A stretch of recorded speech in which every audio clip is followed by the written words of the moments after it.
कुठलीही भावना व्यक्त करण्यासाठी आपण जे हत्वरे करतो, मला असं वाटतं की मुळातनं तेच नृत्य आहे. ते 108 वेळेला तुम्ही केलंच पाहिजे, पण 108व्या वेळेला ते इतकं ऑथेंटिक झालं पाहिजे, लाईक मसल मेमरी, बरोबर, की तुम्हाला ते स्वतःचं आपलं वाटलं पाहिजे. माझ्या बरोबर. गुरूंचं काहीतरी मी नाचतोय किंवा नाचतीये किंवा गातीये असं न वाटता ते माझं स्वतःचं आहे असं वाटून जेव्हा सादरीकरणाच्या लेवलला ते येईल ना, तेव्हा ते प्रेक्षकांपर्यंत पोहोचेल. नमस्कार, मी शंतनू विल्हाळ. स्वरसाज स्टुडिओज निर्मित पॉडकास्ट सिरीजमध्ये तुम्हा सर्वांचं मी स्वागत करतो. आजच्या आपल्या एपिसोडचा विषय आहे भरतनाट्यम आणि त्या नृत्य प्रकाराबद्दल आपण अधिक जाणून घेणार आहोत, त्याबद्दल गप्पा मारणार आहोत. आणि त्यासाठी आपल्यासोबत आहेत अरुंधती पटवर्धन. ताई, तुमचं मनापासून स्वागत. त्यांचा अगदी थोडक्यात परिचय करून द्यायचा झाला तर गुरु सुचिता भिडे चापेकर यांच्या त्या कन्या आहेत आणि सोबतच गेले 30 वर्ष झाले भरतनाट्यम नृत्यांगना आणि शिक्षिका म्हणून त्या कार्यरत आहेत. तर तुमच्याकडेच येतो ताई, सुरुवातीला नृत्यांगनाच व्हायचं हे तुम्ही कधी ठरवलं किंवा घरातूनच तो वारसा होता म्हणून तुम्ही ह्याकडे वळलात का? नाही, ॲक्च्युली डान्स मी खूप उशिरा सुरू केला. आईबरोबर सगळीकडे जायचं शेपूट ते ते होतं, पण स्वतः डान्स करण्याचा हे खूप उशिरा सुरू झाला. कारण मी स्पोर्ट्समध्ये होते, मी स्विमिंग करत होते, मी नॅशनल स्विमर आहे. आणि त्यामुळे डान्स बऱ्यापैकी उशिरा, म्हणजे 8वी-9वी नंतर सिरियसली म्हणजे मी करायला लागले. अर्थात मला डान्स अतिशय आवडत होता आणि आईच्या सगळ्या प्रोग्राम्सना जाणं, विंगेत बसणं तिच्याबरोबर, हे सगळंच मी करत होते. पण 9वी-10वी नंतर जास्ती त्याचा सिरियसनेस आला आणि मग 12वी नंतर मग मी ठरवलं की मला डान्स करायचा आहे. पण माझ्या बाबाचं हे होतं की नाही, ग्रॅज्युएशन काहीतरी करायला पाहिजे आणि ऑलरेडी मी अभ्यास वेगवेगळ्या गोष्टींचा करत होते, त्यामुळे मी कॉमर्स ग्रॅज्युएशन केलं आणि मग मी नृत्यामध्ये MA केलं ललित कला केंद्रामधनं. आणि मग त्यानंतर मात्र म्हणजे डान्स हेच माझं पूर्ण वेळाचं माझं काम म्हणून मी निवडलं. मग दोन्ही म्हणजे भारती विद्यापीठात पण हा कोर्स चालू झाला, सो तिथे आणि पुणे युनिव्हर्सिटीमध्ये दोन्हीकडे मी शिकवते. तिथे म्हणजे लेक्चर्स पण घेते आणि माझ्याकडे स्टुडंट्स पण शिकतात, कारण तिथे गुरुकुल पद्धती आहे.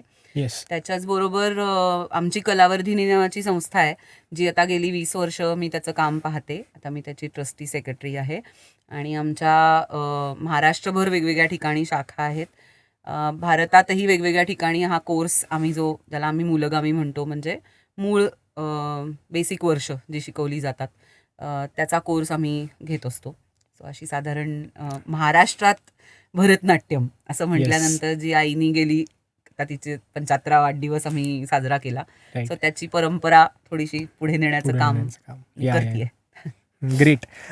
थोडंसं विषयाकडे जाताना वॉर्मअप म्हणून आपण सुरुवातीला नृत्याची सुरुवात कुठून झाली, म्हणजे आपण संकल्पना म्हणून त्याला म्हणू शकतो की मुव्हमेंट्स पासून वगैरे त्याची सुरुवात झाली असं थोडं वाचायला मिळतं.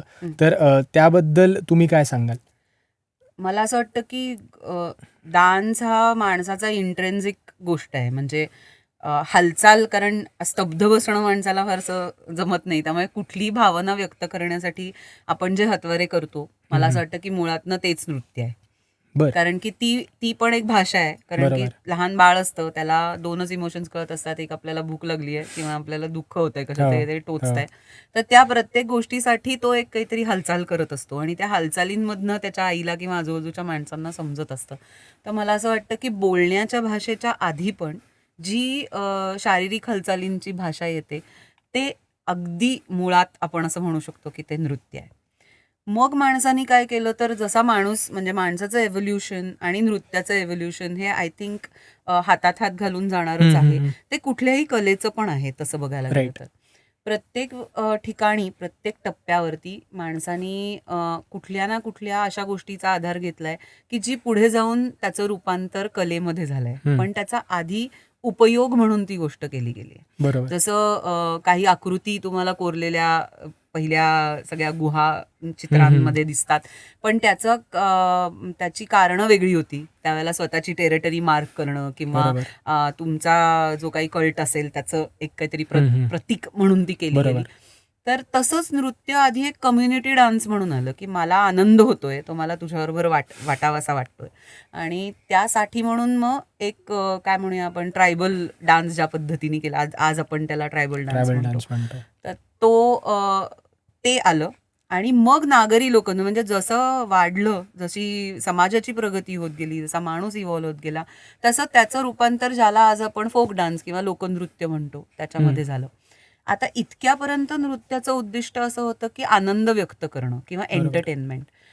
पण मग माणसाच्या असं लक्षात आलं की याच्यातनं आपल्याला नुसत्या मनोरंजनाच्या पलीकडेही काही सांगता येऊ शकतं, राईट. ज्याच्यामध्ये काही देवदेवतांची वर्णनं असतील, ज्याच्यामध्ये काही तात्विक सिद्धांत असतील, ज्याच्यामध्ये अशी काही तत्वस्वरूप गोष्टी असतील की ज्या आपण पुस्तकांमध्ये वाचल्या तर खूप जड वाटतील.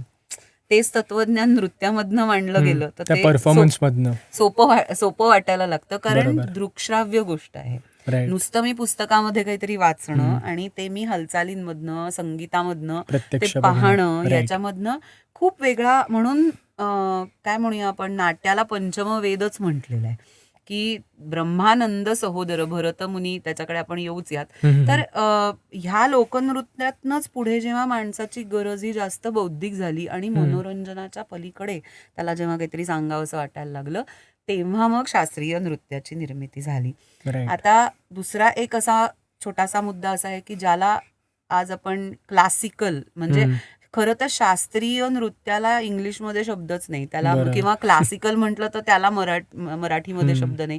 खरं तर शास्त्रीय असं न म्हणता त्याला अभिजात म्हटलं पाहिजे. म्हणजे अभिजात. ते समाजाबरोबर बदलत जाणारं तर आहेच, पण ते काही मूलभूत तत्व जी रुटेड आहेत, जी आपल्या काय म्हणूया विचारधारेशी निगडीत आहेत, आपल्या आचरणाशी निगडीत आहेत, ती तत्व सांभाळून ते समाजाप्रमाणे बदलत जाणार आहे, म्हणून त्याला अभिजात म्हटलंय.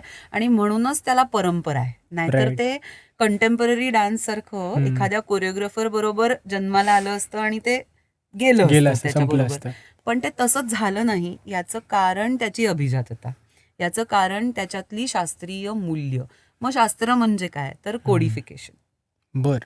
हां, तू म्हणजे जरी परफेक्ट सायन्समध्ये बघितलंस तरी सूत्र ही जी कल्पना आहे, मग तू त्याच्यात कुठल्याही व्हॅल्यूज घाल, तुला तुझं उत्तर मिळणार आहे. पण शेवटी एखादा सिद्धांत मांडला जातो तेव्हा काय होतं, तर जे काही सगळं त्या शास्त्रज्ञांनी जो काही उहापोह केलेला असतो तो शेवटी त्या Right. एका ओळीच्या वन सूत्रामध्ये येतो. लाईनर. या. मग तसाच तो कलेसाठी पण आहे. बर. आणि तसं असावं आणि त्या कलेचं एक शास्त्र असावं, या विचारामधनं आता ह्याला आपल्याकडे पौराणिक संदर्भ दिलेले आहेत. ते म्हणजे पृथ्वीवरती अराजक माजलं, आणि म्हणजे नाट्यशास्त्राच्या सुरुवातीला ही नाट्याच्या उगमाची कथा म्हणून येते, की ज्याच्यामध्ये पृथ्वीवरती अराजक माजलं, मग कोणाला काही समजेना, मग सगळे देव घाबरले की आता काय करायचं, यांना तर काही समजत नाहीये.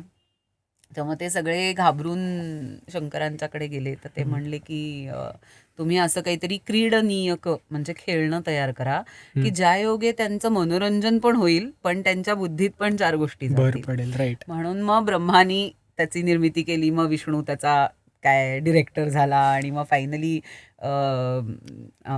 प्रोडक्ट. त्याचं एक प्रॉडक्ट तयार झालं, या. जे शिवांच्या समोर सादर केलं गेलं.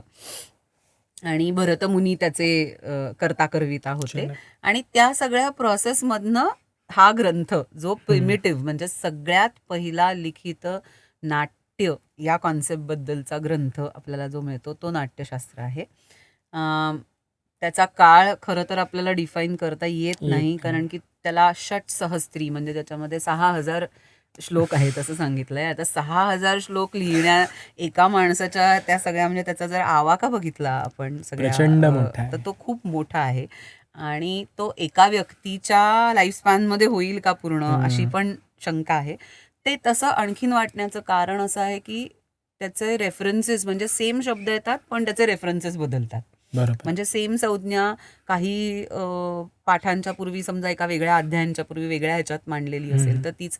सो असं मानलं जातं की मे बी भरत हा एक संप्रदाय होता आणि त्यांनी हा पूर्ण ग्रंथ लिहिला. पण तो खूपच म्हणजे सर्वसमावेशक आहे. म्हणजे नाट्यामध्येच नृत्य आहे आणि संगीत आहे आणि इतर सगळ्या गोष्टी आहेत, आणि तो इतकं खोलात जाऊन त्याचं वर्णन करतो. तर जो तुझा प्रश्न होता की आधी शास्त्रीय नृत्य आलं का, तर नाही. ह्या सगळ्या प्रोसेसमधनं जेव्हा ते एका परिपक्व स्थितीला पोचलं की जिथे माणसाची गरज मनोरंजनाच्या पलीकडे गेली, तेव्हा त्याच्यातनं कुठल्याही पद्धतीचं शास्त्रीय कला तयार झाली. आपल्याकडे 3 पद्धतीच्या कला आहेत असं मला वाटतं, की ज्याच्यात म्हणजे आम्ही असं शिकलोय आणि ते मला नेहमीच जाणवतं, की एक साधं उदाहरण जे मी नेहमी शिकवताना सांगते, की एक चांभार आहे. ज्याला आपण उपयोजित कला म्हणतो. म्हणजे चप्पल किती सुंदर आहे, पण पायात घातली की तुटते, तर त्याचा काही उपयोग नाहीये. कपडा मी अंगात घातला आणि तो फाटला, तर त्याचा काही उपयोग नाहीये. सो पण सुंदर कपडा शिवणं ही माणसाची गरज आहे, कारण सौंदर्य हाच त्याचा सौंदर्य आणि सत्सद विवेक बुद्धी या ज्या 2 गोष्टी आहेत, त्या माणसाला इतर प्राण्यांपेक्षा वेगळं बनवतात. बरोबर. कुठचाच दुसरा प्राणी तुला सौंदर्य निर्मिती करता त्याचं घरटं किंवा घर बांधताना दिसणार नाही, किंवा उद्याची चिंता करताना दिसणार नाही. आज माझ्यासमोर पोळी खाणं आलं तर मी खाऊन, माणूस हा एकमेव प्राणी आहे की जो फ्रीजमध्ये ठेवून देतो की आता उद्या खाईन मी, हे मला आवडलं तर. तर अशा पद्धतीने करणारा माणूस हा एकमेव प्राणी आहे आणि त्याची गरज ही सौंदर्य निर्मितीची आहेच. तर त्यामुळे आता बघ कसं होतं, तीच तुटकी चप्पल समजा एखाद्या चित्रकाराने पाहिली आणि त्यांनी त्याचं चित्र काढलं आणि ते सुंदर कॅनव्हासवरती तिकडे माउंट केलं एका भिंतीवरती असं छान, तर कोणीतरी ते काही लक्ष रुपयाला ते चित्र आपल्या घरी घेऊन जाईल आणि त्या चित्राचं एक आर्टवर्क तयार होईल, पण चप्पल म्हणून त्याचा काही उपयोग नाही. सो मला असं म्हणायचं की काय फरक आहे, म्हणजे क्राफ्ट आणि आर्ट मधला फरकच हा आहे की कला तुम्हाला एका वेगळ्या परिघामध्ये घेऊन जाते, जिथे तिचं स्वतःचं असं एक रिअलिस्टिक म्हणजे सरिअलिस्टिक जग आहे.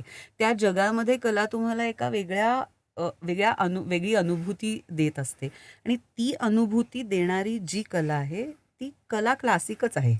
राईट. मग ते तुमचं पुस्तक असू देत कुठलं चांगलं, ते गाणं असू देत, ते नृत्य असू देत, पण ज्याला लिखित शास्त्र आहे त्याला आपण शास्त्रीय किंवा अभिजात कला आपल्याकडे म्हणत आलेलो आहोत. सो असा सगळा प्रवास. नाही, हे इंटरेस्टिंग आहे कारण त्या सगळ्या पैलूंना टच करून जात आहे आणि आपल्या दररोजच्या आयुष्यातले हे सगळे पैलू आहेत. आणि आता भरतनाट्यमकडे वळताना दासीअट्टम, सदिरअट्टम आणि भरतनाट्यम, तर ह्या नावांचा इतिहास म्हणजे ज्यांचा याच्यावर अभ्यास आहे यांच्याकडून ऐकलेला कधीही चांगला, कारण की जे अवेलेबल मी बघितलं सर्च करून सुद्धा इंटरनेटवर, तर त्याच्यामध्ये थोडी तफावत दिसते. तर त्या बाबतीत सांगताना तुम्ही कुठली उदाहरणं द्याल? तर तंजावरचं जे बृहदीश्वराचं देऊळ आहे, आपल्याला अनेक ग्रंथांमध्ये हा रेफरन्स मिळतो की तिकडे 108 देवदासी होत्या त्या देवळामध्ये. त्यांची राहण्याची व्यवस्था, त्यांचा बाकी सगळा हे देऊळ करत असे. आता ह्या 108 देवदासी काय करायच्या, तर त्या काय सगळ्या गाणं नाच करायच्या नाहीत. आपल्याकडे षोडशोपचार पूजा असं एक पूजेचं हे, म्हणजे त्या तेवढ्या वेगवेगळ्या मार्गांनी देवाची पूजा करणं. मग ते पूजा करणं म्हणजे काय आहे, तर मला जे आवडतं ते मी देवाला द्यायचं. तू सगळं कुठलाही आपला पूजेचा भाग बघ, म्हणजे आपण पंचामृत का ठेवतो, प्रसाद का ठेवतो, मला जे आवडतं ते आपण ठेवतो आणि आपण असं म्हणतो की या देवाला नाही आवडतं. तर गंमत अशी की आपल्याला म्हणून आपण मूर्तींना कपडे म्हणजे वस्त्र घालतो. राईट. आपण आपल्या पूजेमध्ये अत्तर असतं बघ, किंवा ज्या ज्या गोष्टी मला आवडतात त्या मी देवाला अर्पण केल्या पाहिजेत, अशा भावनेमधनं ही षोडशोपचार पूजा आलेली आहे. त्यातलाच एक उपचार राजोपचार असा आहे. राजोपचार म्हणजे एंटरटेनमेंट. जर मला एंटरटेनमेंट आवडते तर ती देवाला आवडली म्हणजे देवाची पण पाहिजे आणि म्हणून त्याच्यातनं देवासाठी नृत्य आणि गायनाचं सादरीकरण करणं हा उपचार त्याच्यामधनं आला. आणि त्यासाठी ज्या देवदासी होत्या त्या वेगळ्या, म्हणजे त्यांचं कामच ते होतं, त्या कलाकारच देवदासी होत्या. मग इतर देवदासींचं काम काय, तर कोणीतरी फक्त हार करणं, कोणीतरी त्याचा परिसर स्वच्छ ठेवणं, कोणीतरी देऊळ स्वच्छ ठेवणं, कोणी देवाच्या ते गुरुजी येऊन ते काय जे करत असतील त्याच्यासाठीची तयारी करून देणं. सो असा वेगवेगळे तिथे कामं त्या देवदासींना वाटलेली होती. सो राजोपचारामधल्या ज्या देवदासी होत्या त्या नृत्य आणि गायनामध्ये किंवा वादनामध्ये प्रवीण होत्या.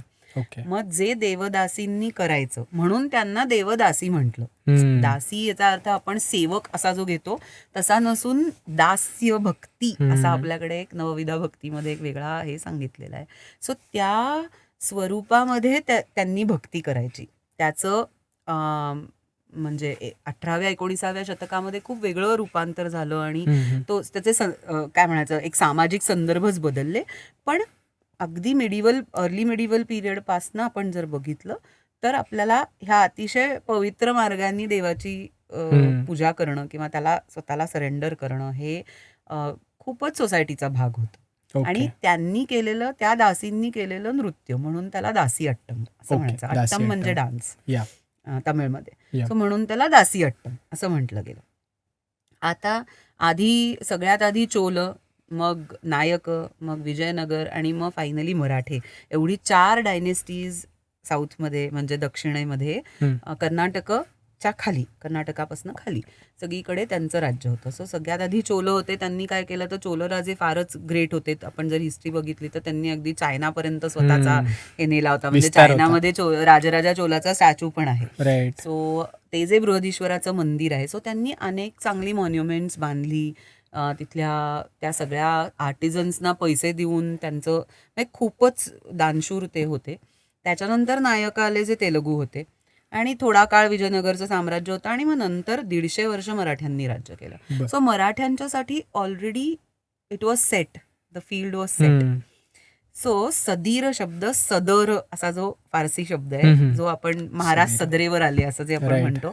सो सदर शब्दाचा अर्थ कॉमनर्स हॉल, कॉमनर्स प्लेस, सामान्य लोकांनी एकत्र येण्याची जागा असं त्यांनी सांगितलेलं आहे. म्हणून जेव्हा मराठे आले तेव्हा त्यांनी काय केलं की कुठल्याही चांगल्या प्रसंगी कलाकारांना बोलवून त्यांचं गाणं, आपल्याकडे जी आता पद्धत आहे की आपण तर तसं नृत्य आणि गाणं करणाऱ्या, तोपर्यंत डान्स हा फक्त देवळामध्ये होता त्यावेळेला. पण फरक असा आहे, मुघलांच्या दरबारांमध्ये पण कथक सारखी शैली, त्याचं एक वेगळं रूप तयार झालं. पण तिकडे कलेकडे बघण्याचा दृष्टिकोनच वेगळा होता. तिथे कलेकडे बघण्याचा दृष्टिकोन हा उपभोग्य होता. इथे कलेकडे बघण्याचा दृष्टिकोन हा दैवी होता.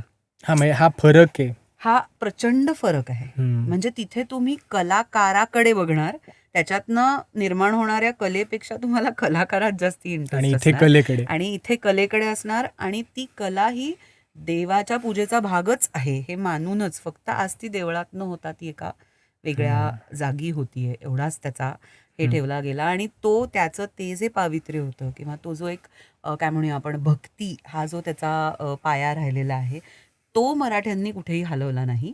परंतु देवळातनं नृत्य बाहेर आणलं आणि ते म्हणजे असं बकरींमध्ये असे किंवा मराठी जुन्या ह्याच्यामध्ये मॅन्युस्क्रिप्ट्समध्ये उल्लेख सापडतात की बारशाच्या समयी, काय विवाहाच्या समयी कलावंतिणीला बोलवून साडी चोळी देऊन ओटी भरली वगैरे.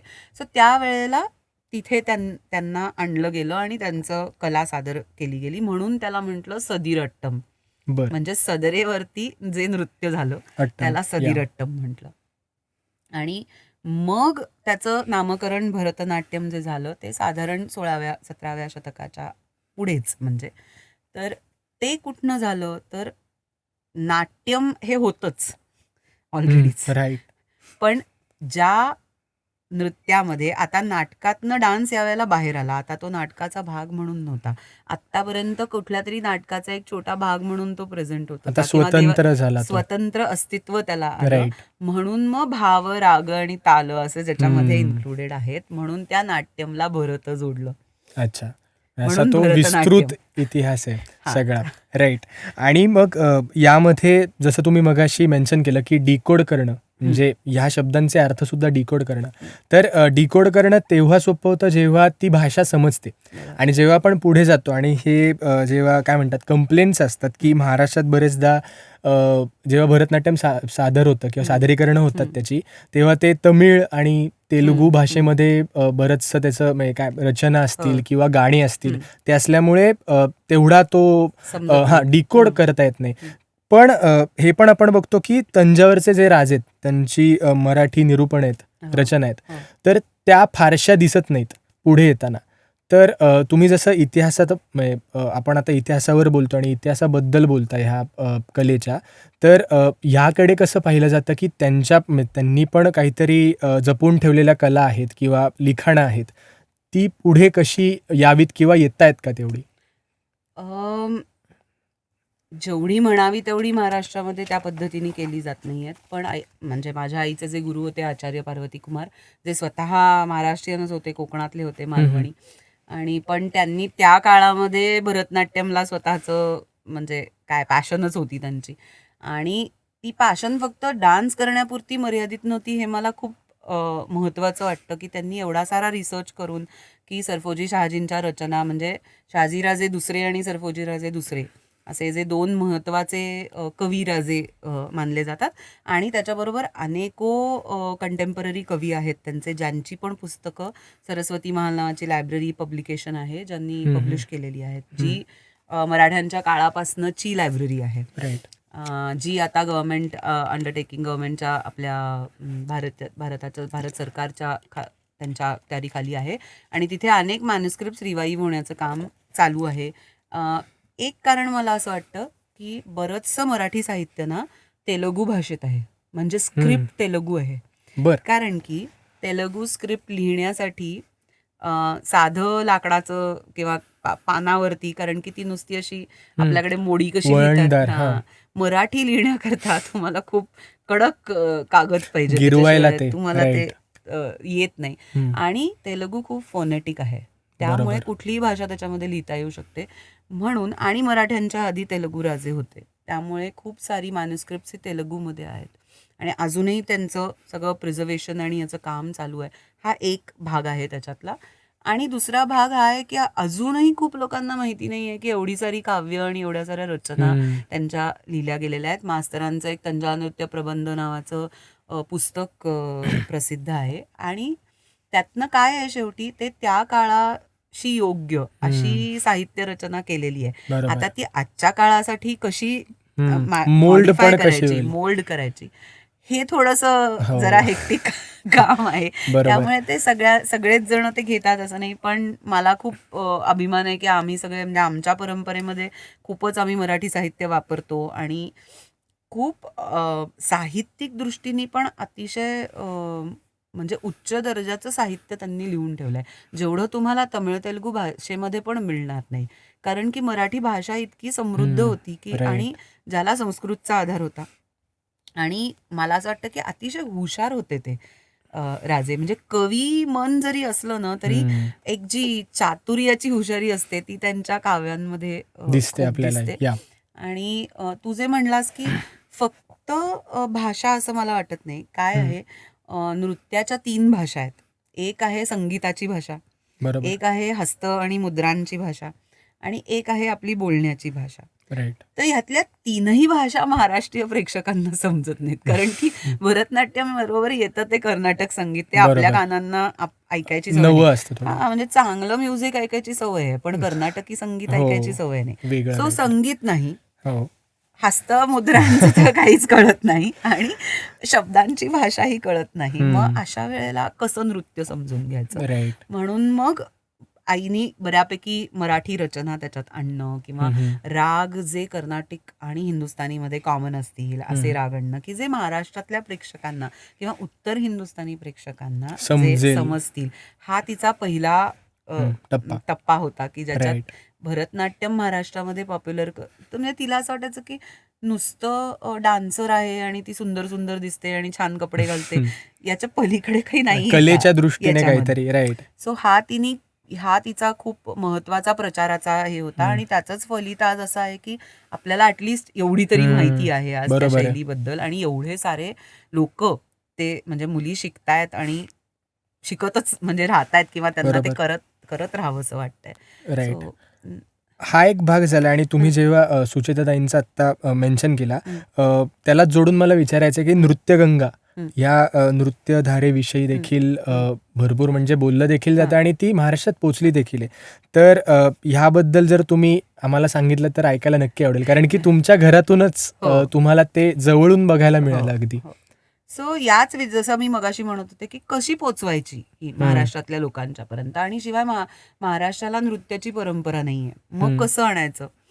तर मग हिंदुस्थानी संगीत आणि भरतनाट्यमची देहबोली असं काही एकत्र करता येईल का. पण एकत्र म्हणजे काहीतरी गाणं घ्यायचं आणि त्याच्यावर डान्स बसवायचा असं नव्हतं करायचं. तिला ते शास्त्रीय दृष्ट्या ते त्याचं एक काय म्हणूया आपण त्याला, एक होमोजिनियस ब्लेंड त्याचा करायचा होता. आणि त्यासाठी तिने खूप प्रयत्न केले. सुरुवातीला संगीत नाटकाचा आधार घेतला. त्याच्यासाठी वसंतराव देशपांडे आणि अनेको अशा दिग्गज गायक कलाकारांनी तिला म्हणजे 80च्या दशकात 70च्या दशकात खूप मदत केली या गोष्टीच्यासाठी. आणि मग तालाचं काम जेव्हा आलं, कारण की दोन्ही तालाच्या सिस्टीम्स अगदी वेगळ्या आहेत. बरोबर.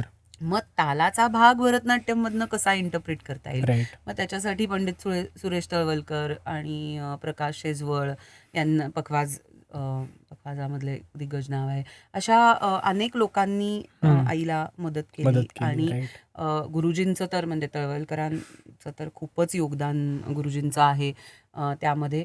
आणि अजूनही आम्ही त्यांच्याकडनं मार्गदर्शन घेत असतो. सो या सगळ्या विचारातनं हिंदुस्थानी मग काय झालं, जे मी मगाशी म्हटलं की 3 ज्या नृत्याच्या भाषा आहेत त्यातलं संगीत आपल्या कानांना आवडणारं यायला लागलं. भाषा ऑब्व्हियसली हिंदी, संस्कृत, मराठी थोडी याच्यासारख्या म्हणजे भाषा झाल्या.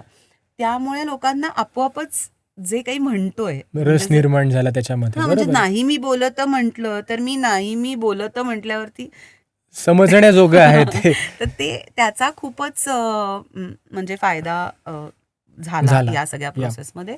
आणि म्हणून तिने त्याला नृत्य गंगा असं नाव दिलं. ओके. आणि ते नाव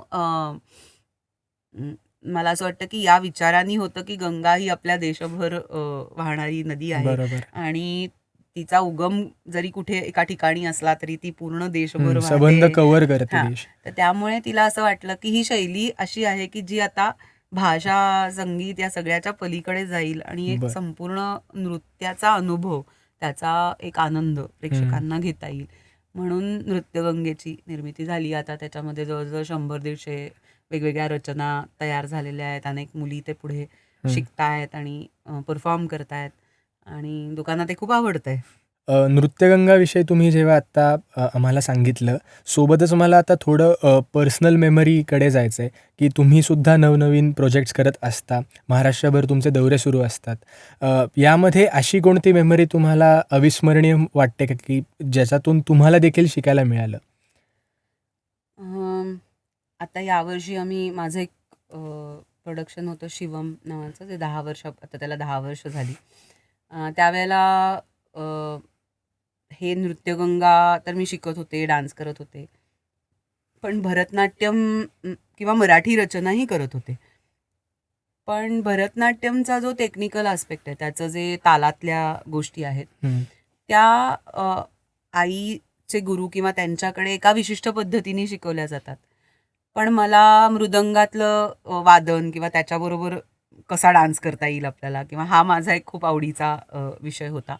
आणि त्याच्यासाठी म्हणून आम्ही हे प्रोडक्शन करण्याचा मी विचार केला. माझा मित्र जो होता, उत्तम मृदंग वादक आहे, सतीश कृष्णमूर्ती, त्याच्याबरोबर आम्ही ह्याचं म्हणजे पहिल्यांदा असा विचार की मृदंगाच्या वादनात म्हणजे जे काही वादन आहे ते आपल्याला डान्समध्ये कसं इंटरप्रिट करता येईल. मग त्याला आम्ही शिवाचा एक शिव असा एक आस्पेक्ट घेतला आणि त्याचं एक डायनामिक रूप असं म्हटलं. आणि त्याचा पहिला प्रयोग आम्ही ज्योत्स्ना भोळेला केला होता 10 वर्षापूर्वी. तेव्हा देगलूरकर सर आले होते आणि सुरुवातीला त्यांनी भारतभरामधले वेगवेगळे शिव स्कल्पचर मधले, सो आम्ही ती एक नृत्यास्वाद अशी एक सिरीज केली होती. त्याच्यामध्ये तो विषय एका वेगळ्या ह्याच्यातनं, म्हणजे कधी तो फिलॉसॉफिकल असेल, कधी आयकॉनोग्राफिकल असेल, कधी संगीतामधला चित्रातला असेल, सो असे घेऊन आणि मग त्याच्याशी रिलेटेड डान्सचं प्रेझेंटेशन असं आम्ही ते केलं होतं. सो हे जे शिवम प्रोडक्शन होतं त्यावेळेला अनेक गोष्टी अशा वाचल्या गेल्या किंवा अनेक अशी शिल्प बघितली गेली, याकरता की तालात तर ठीक आहे, म्हणजे ते मी त्याच्याकडे शिकीन, मी म्हणीन, पण मग मला ते व्हिज्युअली सादर करताना मला ते ज्यांना ताल समजत नाहीये तरी सुद्धा त्यांना ते व्हिज्युअली अट्रॅक्टिव्ह वाटलं पाहिजे, कारण शेवटी डान्स ही ऑडिओ व्हिज्युअल गोष्ट आहे. बरोबर. आणि ते कायम माझ्या स्मरणात राहील की आई कायम, म्हणजे त्यावेळेला तिने मला एस्पेशली सांगितलं होतं की जी काही तुझी क्लिष्टता आहे ना गोष्टींमधली, ती सगळी प्रॅक्टिसच्या सेशनमध्ये असायला पाहिजे. लोकांच्या समोर ते सहज म्हणूनच आलं पाहिजे. तिथे काही कॉम्प्लिकेटेड नको. म्हणजे कॉम्प्लिकेटेड जरी असलं तरी ते प्रेक्षकांना दिसताना असं फ्लॉलेस गेलं पाहिजे. म्हणजे तुला डिग्री ऑफ डिफिकल्टी लोकांनी बाप रे असं म्हणण्यापेक्षा वाव हा जो एक Right. त्याच्यातला फॅक्टर आहे. या तर हे माझ्या कायम लक्षात राहिलं की मी कितीही कॉम्प्लेक्स गोष्ट केली तरी माझा प्रेक्षक ज्याला कॉम्प्लेक्सिटी कळणार आहे तो ती बघणारच आहे किंवा तो बरोबर. कळणारच आहे त्याला.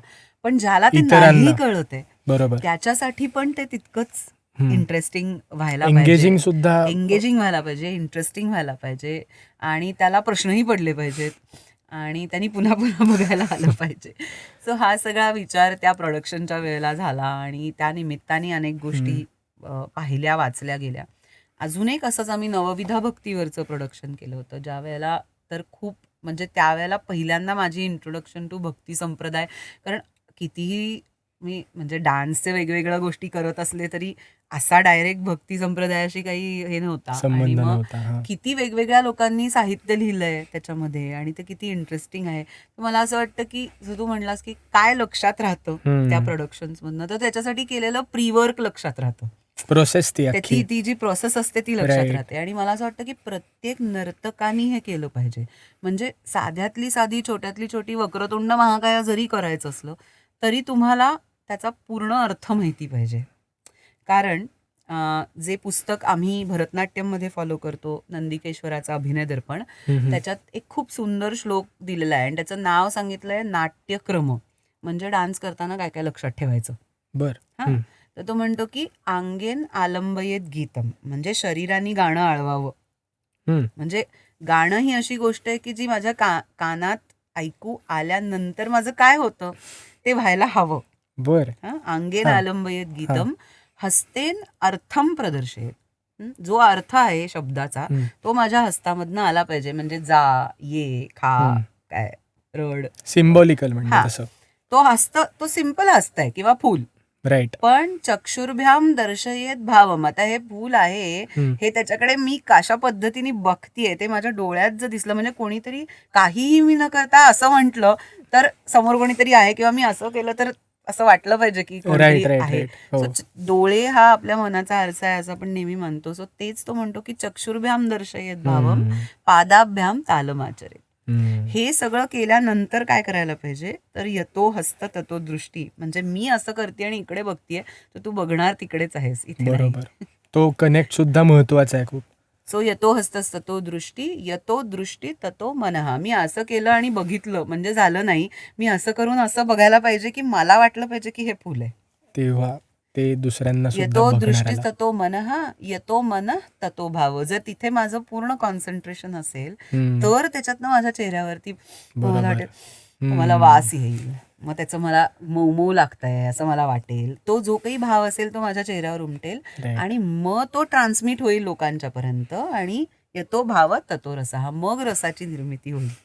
हा जगणं थोडक्यात ते. हा Right. तर हा जो ही जी गोष्ट आहे ना ती मला असं म्हणजे जे नवीन जे नर्तक आहेत की तयारी तर ठीक आहे. म्हणजे 108 वेळेला तळकर गुरुजी म्हणतात की एक गोष्ट तुम्हाला यायला हवी असली आणि ती बरोबर. करायलाच पाहिजे. बरोबर. रियाजाचं महत्व मी बिलकुल कमी करत नाहीये. तर ते 108 वेळेला तुम्ही केलंच पाहिजे. पण 108व्या वेळेला ते इतकं ऑथेंटिक झालं पाहिजे लाईक मसल मेमरी बरोबर. की तुम्हाला ते स्वतःचं आपलं वाटलं पाहिजे. माझ्या बरोबर. गुरूंचं काहीतरी मी नाचतोय किंवा नाचतीये किंवा गातीये असं न वाटता ते माझं स्वतःचं आहे असं वाटून जेव्हा सादरीकरणाच्या लेवलला ते येईल ना तेव्हा ते प्रेक्षकांपर्यंत पोहोचेल. म्हणजे जे मी परत मगाच्या मुद्द्यावरती येते की जे आई म्हणली की तयारी दाखवायची नाहीये, तयारी वर्गात करायची आणि लोकांच्या समोर सहज साधं सादरीकरण दिसलं पाहिजे. मग ते म्हणतील की मग हा किती सहज होतं ना हे. मग विचार केल्यावर कळेल. सो कलेचं आस्वादन हे नेहमी मनातनं बुद्धीत गेलं पाहिजे. बुद्धीतनं मनात जे येतं ते कलेचं आस्वादन नाहीये. मग ती गणिती क्रिया झाली. हे खूप महत्वाचं आहे मला वाटतं. कारण की सहसा जेव्हा थिअरी शिकली जाते म्हणजे कोणत्याही प्रकारात असेल, कला प्रकारात असेल, तेव्हा फक्त थिअरटिकल नॉलेज आपण ज्याला म्हणतो आणि स्वत्व जे असतं त्याच्यामधलं ते खूप गरजेचं असं वाटतं. थोडं आत्ताच्या प्रश्नांकडे पुन्हा येतो मी की classical dance is not for boys हा जो आता प्रकार म्हणजे आता काही अंशी तो कमी झालेला आहे पण अजूनही तो स्टिरियोटाईप म्हणा किंवा ह्या भावनेने बघितलं जातं. तर ह्याकडे तुम्ही कसं बघता की only for girls not for boys हा जो प्रकार म्हणजे अजूनही लोक मानतात, तर त्याकडे तुमचं बघण्याचा दृष्टिकोन काय? हे जास्ती थोडं महाराष्ट्रामध्ये जास्ती आहे. Right right. साऊथ आणि नॉर्थ मध्ये तुला हे म्हणजे नाही कमी दिसणार. प्रमाणात दिसेल. अगदी मी म्हणणार नाही की जितक्या मुली शिकतात तेवढी मुलं शिकतात असं मी म्हणणार नाही, पण आता काही असं खूप म्हणजे डान्स शिकणं काही चॅलेंजिंग राहिलेलं नाही असं मला वाटतं. म्हणजे बरोबर. ज्याला कोणाला शिकायचं असेल तो आनंदाने शिकू शकतो. Right. साऊथमध्ये तर ती परंपरा खूप आधीपासूनच आहे. नॉर्थमध्येही आहे. महाराष्ट्र अराउंड जरा थोडं मला अजूनही हे टाबू त्याचा मला वाटतो. पण हे मात्र अजूनही आहे की मुलांनी प्रोफेशन घेऊन करणं किंवा तेच माझं पूर्ण वेळाचं काम आहे असं म्हणून करणं हे थोडंसं डिफिकल्ट आहे. डिफिकल्ट आहे. राईट. कारण आपल्याकडनं मुलग्यांच्याकडनं ज्या अपेक्षा आहेत सगळ्या केल्या गेलेल्या त्या सगळ्या तुम्हाला या म्हणजे एस्पेशली शास्त्रीय नृत्यामध्ये फक्त राहून तुम्हाला करणं थोडंसं म्हणजे कठीणच आहे. कठीण आहे आता. त्यामुळे मला असं वाटतं की मुलगे कमी प्रमाणात आपल्याकडे, आणि आपल्याकडे या सगळ्या गोष्टींना खूप महत्त्व पण दिलं गेलं आहे. एज्युकेशन, एक स्टिरियोटाईप ठरलेल्या वाटांनी जाण्याचं जो काही सगळा हे आहे, पैसे कमावण्याची जी एक म्हणजे अननेसेसरी आहे पण आहे म्हणजे, तर या काही गोष्टींमुळे मला असं वाटतं की आपल्याकडे कमी प्रमाणात म्हणजे त्याचं प्रमाण कमी आहे. त्यापेक्षा जास्ती डेफिनेटली म्हणजे आत्ता एक पूर्ण कार्यक्रम बंगलोरमध्ये झाला, त्याच्यामध्ये 8 वेगवेगळे फक्त मुलग्यांचा कार्यक्रम होता आणि ते सगळे डान्सर आहेत, म्हणजे पूर्ण वेळाचे डान्सर आहेत, ते बाकी काही करत नाहीत. तर ते वेगवेगळ्या राज्यांमधनं आलेले डान्सर्स होते आणि त्यांनी कृष्णावरचं एक पूर्ण कार्यक्रम त्यांनी सादर केला. आत्ता कालच आमचा कार्यक्रम झाला आदिशंकराचार्यांच्या अष्टकमवरती केलं, त्याच्यात 2 मुलगे आमच्या बरोबर डान्स करतात. So it is rare but there असा तो एक प्रकार महाराष्ट्रात म्हणू शकतो म्हणजे आपण. महाराष्ट्रामध्ये मी म्हणेन की म्हणजे रेअरच आहे. पण बाकीच्या म्हणजे असं नाहीये की सीन फार वाईट आहे, फक्त तो आपल्याकडे अजून रिफ्लेक्ट झाला नाहीये तेवढा, एवढंच मला वेळ लागेल असं म्हणता येईल. आणि तुला गंमत सांगते, असं आपण म्हणतो पण सगळ्या नृत्यशैलींचं रिवायवल करण्यामध्ये सगळे पुरुष आहेत. हो. म्हणजे तू शैली घे आणि तू कोण त्याचं रिवायवलिस्ट आहे ते बघ आणि तुला पुरुष नर्तक दिसेल तिकडे. ही काय कॉन्ट्राडिक्शन म्हणून. केलुचरण महापात्र आहेत, बिरजू महाराजजी आहेत. इकडे जेव्हा भरतनाट्यम तो जो मधला पिरियड होता की ज्या वेळेला देवदासी पूर्ण परंपरा म्हणजे लुप्त झाली आणि भरतनाट्यमचा एक पुन्हा प्री इंडिपेंडन्स पोस्ट इंडिपेंडन्स काळामध्ये, त्यावेळेला कृष्ण अय्यर नावाचे वकील, त्यांचं पेशानी वकील होते, पण त्यांना डान्स इतका आवडायचा आणि त्यांची पॅशन होती की डान्स घडला पाहिजे. तर ते स्वतः, त्यांचा एक अतिशय पॉप्युलर फोटो आहे असा, एक घागरीवरती असं काहीतरी हात करून उभा, ते स्वतः बाईचा वेश करून नाचायचे. कितीतरी कुचिपुडी सगळे डान्सर्स, बिकॉज बऱ्याचशा नृत्यशैली ह्या नृत्य नाट्यांमधनं आलेल्या आहेत आणि आपल्याकडे नाटकामध्ये बायकांनी काम करण्याची परंपरा नव्हती बराच काळ. त्यामुळे तिथे जे नर्तक म्हणजे तिथे जी स्त्री पार्टी काम करणारे होते ते सगळे उत्तम नर्तकच होते की. ते वेंपटी चित्त संत्यम तुला कळणार पण नाही की हे बाई आहेत का पुरुष आहेत, म्हणजे इतकं त्यांचं म्हणजे बालगंधर्वांसारखं होतं त्यांचं. सो ही परंपरा खूपच पूर्वापार आहे आपल्याकडे. आणि मला हे खूप फॅसिनेटिंग वाटतं की प्रत्येक शैलीचा उगम हा पुरुष नर्तकापासून आहे आणि आपण असं म्हणतो की काय मुलांनी डान्स नाही करायचा किंवा. बरोबर. अर्थात त्याला अनेक गोष्टी आहेत त्याच्यामध्ये, पण हा एक विषय मुख्यतः आधार म्हणू आपण त्याला, की जर मागे बघायला गेलो किंवा आपण चाचपडायला गेलो तर हे सगळं आहे रेफर करण्याजोगं आणि पुरावे म्हणून सुद्धा. सो अगदीच आता पुन्हा कॉन्टेम्पररी इश्यूज, म्हणजे आपण जेव्हा वास्तववादी विषयांवर भरतनाट्यम हे बेस्ड असतं, म्हणजे त्याच्या रचना बेस्ड असतात, तर आत्ताच्या विषयांवर म्हणजे वास्तववादी विषयांवर ही कला किंवा हा कला प्रकार किती सादर व्हावा, म्हणजे जेव्हा आपण फ्युजन आणि याच्यामध्ये पडतो आणि आत्ताचा काळ आपण बघितला, रील्स असतील किंवा सगळ्याच गोष्टी असतील, त्याच्यामध्ये फ्युजन किंवा असं काहीतरी मिक्सचर केल्याने लगेच अट्रॅक्ट होतात लोक. मग ह्यामध्ये ट्रेडिशनल किंवा ट्रेडिशनला धरून भरतनाट्यम कशी वाटचाल करताय? मला असं वाटतं की खूप नवीन प्रयोग होत आहेत. नॉन मायथॉलॉजिकल थीम्स घेऊन काम करण्यावरती तर खूप भर आहे भरतनाट्यममध्ये. म्हणजे बरोबर. आत्ता जर तू चेन्नईमध्ये सीझनमध्ये गेलास तर अनेको असे डान्सर्स आहेत की ज्यांनी नॉन मायथॉलॉजिकल थीम्स घेतल्यात. आय वोंट से की अगदी सोशो पॉलिटिकल त्याच्यामध्ये काही आहे, पण दोज आर म्हणजे बायकांचे इश्यूज आहेत त्याच्यामध्ये काही, किंवा सोसायटी चेंज काय पद्धतीने होती ते इश्यूज Norms आणि याच्यावर थोडं. त्याच्यावरती लोकांनी केलेलं आहे, बरोबर. किंवा एन्व्हिरॉन्मेंटल अवेअरनेसवरती लोकांनी केलेलं आहे. काय आहे, वोकॅबलरी जी आहे ना ती आहेच ना, ती कुठे जाणार. ती बरोबर. एक प्रोफाऊंड भाषा आहे. त्या भाषेतनं तुम्हाला सांगता आलं तो विषय की गोष्ट तुमची झालेली आहे तयार. बरोबर. आता असं आहे की ही जी भाषा आहे ही खूप सांकेतिक आहे आणि त्या सांकेतिक भाषेचा एक मोल्ड आहे. तो सोडून तुम्ही फार बाहेर जर नाही गेलात आणि त्या गोष्टीसाठी योग्य असणारं म्युझिक तुम्ही वापरलं, त्याच्यासाठी योग्य असणारे काय म्हणूया त्याची जी एक पावित्र्य असं पण नाही मी म्हणणार, पण त्याची एक चौकट आहे ना, बरोबर. प्रत्येक गोष्टीची साच्यात एक होतं. चौकट आहे. या. जसं मी म्हणते की स्विमिंग पूलवर आपण काही विशिष्ट पद्धतीचे कपडे घालतो किंवा तिथे बरोबर. काही विशिष्ट पद्धतीने वागतो. डिस्कोथेकमध्ये, पबमध्ये आपण काही, लग्नामध्ये आपण काही विशिष्ट पद्धतीने, बरोबर. म्हणजे see there is a code, there is a conduct. Right right right. आणि मला असं वाटतं की का नाही, मग तो शास्त्रीय नृत्याचा पण एक कॉन्डक्ट आहे. आणि मला असं वाटतं की इतकी वाईड फ्रेम आहे शास्त्रीय नृत्याची की बरोबर. तुम्हाला काही मोडण्याची, काही फ्यूज करण्याची काही गरजच नाही. बरोबर. तुम्ही जर त्या भाषेच्या जितकी डीप उडी मारायला जाल तितकं तुमच्या लक्षात येईल का रे, हा रेल्म तर मी, म्हणजे ही मिती तर मी बघितलीच नव्हती, हा कोपरा तर मी अजून एक्सप्लोअर करण्याजोगं खूप आहे. एक्झॅक्टली. Right right. आणि ते एक्सप्लोरेशन होत आहे असं मला वाटतं. आणि ते फक्त भारतातले नर्तक नाही, बाहेरच्या देशांमध्ये पण ह्याच्यावरती खूप चांगलं काम होत आहे. आणि भरतनाट्यम नर्तक उत्तम पद्धतीने त्यांचं टेक्निक वापरतायत त्याच्याकरता. बरोबर. अनेक चांगली प्रोडक्शन्स होत आहेत. अशीही प्रोडक्शन्स होत आहेत की they are non mythological but they are based on good plays. जसं आता एक नागमंडल नावाचं प्रोडक्शन आलंय जे गिरीश कर्नाडांच्या ओरिजिनल नाटकावरचं आहे. सो पीपल आर ट्राईंग की आपण मायथॉलॉजीच्या पलीकडे जाऊ शकतो का, आणि ही बरोबर. भाषा आपल्याला मायथॉलॉजीच्या पलीकडे नेऊ शकते का. बरोबर. पण मला एवढंच म्हणायचं की हा जो कॉन्डक्ट आहे, ज्याला आपण शास्त्रीय नृत्याची चौकट म्हणतो, ती चौकट मोडायचं काही कारण नाहीये. बरोबर आहे.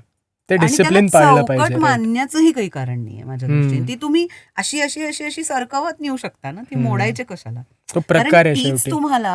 तुम्हाला शेवटी एक, जसं आहे ना की एक खूप चांगलं चित्र आहे, पण ते उत्तम माउंटच नाही केलेलं आहे, त्याच्या मागे काही नाहीये, त्याच्या मागे काहीतरी काळं काहीतरी लावून ठेवलेलं आहे, तर ते चित्र चांगलं दिसणारच नाही. The moment it will have a frame, त्याला कॉन्ट्रास्ट पांढऱ्यावर काळं असं ते माउंट केलेलं चित्र जेव्हा बरोबर. दिसतं तेव्हा आपल्याला ते अधिक भावतं ना. बरोबर. सो ती चौकट आहे आणि ती चौकट तुमच्यासाठी, कुठल्याही नर्तकासाठी ती आवश्यक आहे. मग ती राईट.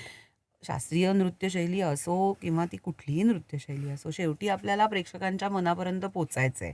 आणि ते का पोचायचंय, कारण की आपल्याला काहीतरी सांगायचंय. राईट. सो ज्या नर्तकाच्या मनामध्ये हे आहे, तर मला असं वाटतं की भरतनाट्यम नर्तक या बाबतीत, म्हणजे मला खरंच असं वाटतं की ते खूप चांगलं काम करतायत आणि लोकांनी बघितलं पाहिजे, आणि ते फार महत्वाचं आहे. बरोबर. आता शेवटच्या प्रश्नाकडे येतो मी. भरतनाट्यम किंवा शास्त्रीय नृत्याकडे जेव्हा वळू पाहतायत आत्ता, म्हणजे डान्स परफॉर्मन्सेस बघून असेल, म्हणजे बॉईज असतील, गर्ल्स असतील, कोणी, म्हणजे जे नवखे आहेत आणि जे जस्ट आलेलेत, तर त्यांना जास्तीत जास्त गोडी निर्माण कशी व्हावी किंवा करता येईल, म्हणजे हा टिपिकल प्रश्न आहे, पण हा गरजेचा वाटतो मला. कारण की त्या फॉर्ममध्ये राहणं 14-14, 15-15 वर्ष, तुम्ही तर 30 वर्ष झाले आहात, आणि सगळेच म्हणजे गुरुमंडळी ही सगळी जी आहेत ती अनेक वर्षाच्या तपश्चर्यामध्ये आहेत.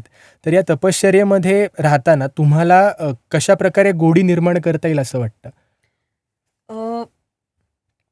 एक महत्वाची गोष्ट आहे की आपल्या सगळ्या शास्त्रीय नृत्य प्रकारांना परंपरा आहे. परंपरा म्हणजे परात्परा, म्हणजे ॲसिमिलेशन, प्रिझर्वेशन आणि प्रोग्रेशन, या तिन्ही फॅक्टर्समध्ये कला राहिली पाहिजे.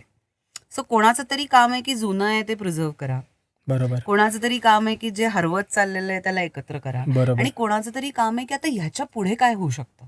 बरोबर. तर ह्याच्या पुढे काय होऊ शकतं, तर मला असं वाटतं की आपली कला ही कायम आपण म्हणजे रसाची जी कॉन्सेप्ट आहे त्याच्यामध्ये आस्वादनाचा विषय आहे. आपण म्हणतो की कशाचंही आस्वादन करता आलं पाहिजे. बरोबर. पण वेस्टमधनं आपल्याकडे एक गोष्ट आली आहे ती म्हणजे कथार्सिस. कथार्सिस म्हणजे माझ्या आत जे जास्ती आहे ते बाहेर काढून टाकण्याकरता मी काहीतरी कशाचा तरी वापर करते आणि त्यांनी खूप मोठ्या प्रमाणामध्ये कलेचा वापर केला. कारण की त्यांचं आयुष्य कैक काळ एका ॲब्सर्ड सिच्युएशनमधनं म्हणजे सेकंड वर्ल्ड वॉर नंतर तर पूर्ण सगळं उद्ध्वस्तच झालेलं उद्ध्वस्तच होतं. होतं. So they went through a very different cycle all together. या मला असं वाटतं की आपली समाजाची आत्ताची गरज ॲक्च्युली कथार्सिसची आहे. पण शास्त्रीय नृत्य त्यांना एक वेगळा अनुभव देऊ शकतं. राईट. जे तुम्हाला बाहेर काढून टाकायचं आहे ना तेच पचवायची शक्ती देऊ शकतं. सो मला असं खूप वाटतं की अशा म्हणजे फक्त थीम्स असं नाही, त्याचे प्रेझेंटेशन फॉर्मॅट्स पण. म्हणजे तुम्हाला मूळ भरतनाट्यमचा कार्यक्रम बघायचा आहे तर तुम्ही या ठिकाणी जा आणि 1.5 तासाचा कार्यक्रम बघा. आणि बरोबर. मला खूप छान वाटतंय की सगळ्या लेव्हलला आहे भरतनाट्यम. म्हणजे मी आता चेन्नईमध्ये होते तर काल मी 1.5 तासाचा प्युअर म्हणजे जे जसं ट्रेडिशनली OG. परफॉर्म अगदी ओजी म्हणजे तर तसा कार्यक्रम पण तिथे त्यालाही ऑडियन्स आहे. आणि राईट. त्याच्याच बरोबरीने अगदी आजच्या काळातल्या काय म्हणूया संकल्पना मांडणारे जे आहेत कल्पकता नवीनची. तर त्याला पण ऑडियन्स आहे. आणि आमच्यासारखे लोक जे एवढं फिलॉसॉफिकल प्रोडक्शन आदी शंकराचार्यांचं मांडत होते त्यालाही ऑडियन्स आहे. Right. सो आय फील की काय करायला पाहिजे तर जाऊन बघायला पाहिजे. हे आम्हाला कळणार नाही किंवा हे काय आमच्या डोक्यावरनं जातं हे सगळं, पण मग तुम्ही एफर्ट घेताय का त्याच्याकडे? समजून घेताय का? क्लासिकल डान्स इज ऑलवेज म्हणजे मासेस करता तो तसाही नाहीच आहे. बरोबर. It is for classes. तो क्लास आपण कसा वाढवणार आहोत? रसिक प्रेक्षक वाढवण्याची क्रिया तेव्हाच होईल जेव्हा लोकांना त्याचं ज्ञान असेल. मग त्याचे स्टेप 1. 3 पद्धतीने त्या गोष्टी होऊ शकतात. एक जशी नृत्यास्वाद सिरीज आम्ही केली होती की ज्याच्यामध्ये आम्ही मध्ये मध्ये नाटकासारखे म्हणजे आता आपण जसा डायलॉग करतो तसं आम्ही मध्ये मध्ये त्याच्यात नॅरेशन म्हणजे आम्ही बोलायचोच, गप्पा मारायचो. बरं. आणि मग त्या गप्पांच्या नंतर एक रचना सादर व्हायची की आता Okay. ह्या गप्पा ऐकल्यात ना, आता हे मेक बघा. It interactive. हा. किंवा मग त्याच्यातनं आम्ही कधीतरी मायथॉलॉजिकल गोष्ट सांगायचो किंवा कधीतरी आजच्या काळातली गोष्ट सांगायचो, कधीतरी एक विशिष्ट विषय घेऊन त्याच्याबद्दल. सो ते एक प्रकारचं एज्युकेशन आहे. दुसरं मला असं वाटतं की पाहायला पाहिजे. बरोबर. म्हणजे यू कॅन बी सेईंग की हे आम्हाला कळत नाही कारण तुम्ही पाहत नाही. डिकोड करण्याचा प्रयत्न तरी करा. काही अवघड नाही. Right. म्हणजे मला नाही बिलकुल असं वाटत. हो.